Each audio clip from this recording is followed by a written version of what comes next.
افغانستان اپنے صوبے بلخ میں دنیا کا سب سے بڑا آرٹیفیشل دریا تعمیر کر رہا ہے، جو کہ تقریباً 285 کلومیٹر لمبا اور 152 میٹر چوڑا ہے۔ اس بات پر یقین کرنا مشکل ہے کہ 50 سال سے جنگوں اور غربت کا شکار افغانستان بھی ایک میگا پروجیکٹ بنا سکتا ہے۔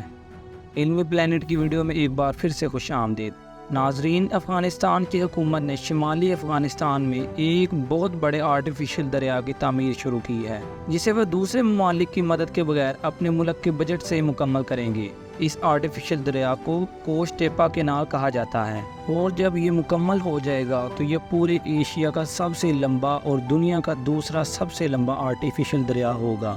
یہ دریا تقریباً 285 کلومیٹر لمبا اور 152 میٹر چوڑا ہے۔ افغانستان میں گلوبل وارمنگ اور خشک سالی کی وجہ سے وہ زیر زمین ذخائر میں مزید پانی شامل کرنا چاہتے ہیں اور زراعت کے نئے نظام قائم کرنا چاہتے ہیں جو بھوک کے شکار ہزاروں افراد کی مدد کرے گا۔ اس وقت افغانستان دوسرے ممالک کی امداد پر منحصر ہے، کیونکہ وہ اپنے طور پر کافی خوراک پیدا نہیں کر سکتی، کیونکہ افغانستان میں تقریباً 20 ملین لوگوں کے پاس کافی خوراک نہیں ہے۔ در حقیقت افغانستان نہ صرف بھوک کا مسئلہ حل کرنا چاہتا ہے، بلکہ 2028 تک دوسرے ممالک کو اناج بھی فروخت کرنا چاہتا ہے۔ کوش ٹیپا کنال کا آغاز 2022 میں ہوا تھا اور اس کے تعمیر کو 3 مراحل میں تقسیم کیا گیا۔ پہلے 2 مراحل میں دریا کی کھدائی کی جائے گی اور تیسرے مرحلے میں آبپاشی کے نظام اور دیگر چیزوں کو شامل کیا جائے گا۔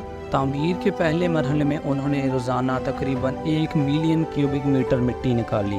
یہ بات بہت متاثر کن ہے، کیونکہ وہ جو مشینیں استعمال کر رہے ہیں وہ بہت زیادہ پرانی ہیں، اور اس کے ساتھ ساتھ انہوں نے دریا کے کنارے بہت سے درخت بھی لگائے ہیں۔ انہوں نے دریا کے ارد گرد 20 کلومیٹر کے علاقے میں فصلیں بھی اگائی تھی، تاکہ یہ دیکھا جا سکے جس طرح سے انہوں نے دریا کے لیے جگہ کا انتخاب کیا ہے وہ کتنا اچھا کام کرتا ہے۔ یہ دریا ان جگہوں سے گزرتا ہے جہاں کی مٹی زرخیز ہے۔ یہ دریا قصبوں اور دیہاتوں کے قریب سے گزرتا ہے، جس کا مطلب ہے کہ دریا کا پانی ان علاقوں میں فصلوں کو پانی دینے کے لیے بھی استعمال کیا جائے گا۔ اتنے بڑے میگا پروجیکٹ کی تعمیر بہت مشکل ہوتی ہے، اور اس کے لیے بہت سارے ایکسپیرینسڈ انجینئر اور ورکرز کی ضرورت ہوتی ہے۔ حالانکہ ان کے پاس کوئی ایکسپیرینسڈ انجینئر اور بیرونی مدد نہیں ہے، لیکن پھر بھی وہ اس کام کے لیے بہت زیادہ پرعزم ہیں۔ ناظرین، کچھ لوگ کوش ٹیپا کینال کو تنقید کا نشانہ بناتے ہوئے کہتے ہیں کہ یہ خراب ٹیکنالوجی کے ساتھ ساتھ تیزی سے تعمیر کی جا رہی ہے، لیکن افغان حکومت کے اعداد و شمار سے پتہ چلتا ہے کہ یہ سب کچھ ایک منصوبے کے تحت بہت احتیاط سے کیا جا رہا ہے۔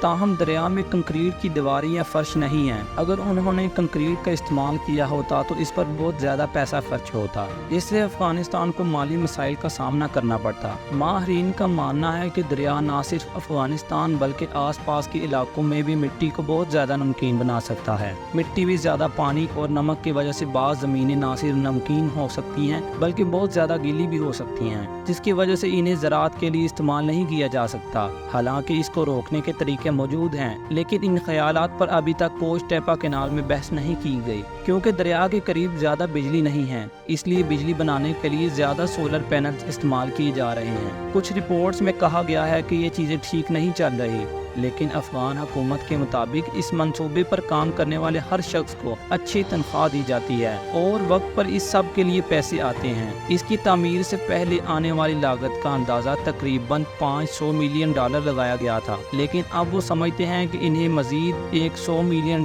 کی ضرورت پڑے گی۔ حالانکہ یہ منصوبہ 2028 تک مکمل ہونا تھا، لیکن یہ حقیقت میں جلد ہی مکمل ہو سکتا ہے۔ شاید 2025 تک یقینی طور پر یہ منصوبہ افغانستان میں پانی اور زراعت کے مسائل کو حل کرنے کے لیے بڑی تبدیلیاں لائے گا۔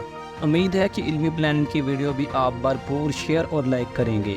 ملتے ہیں آپ سے اگلی شاندار ویڈیو میں۔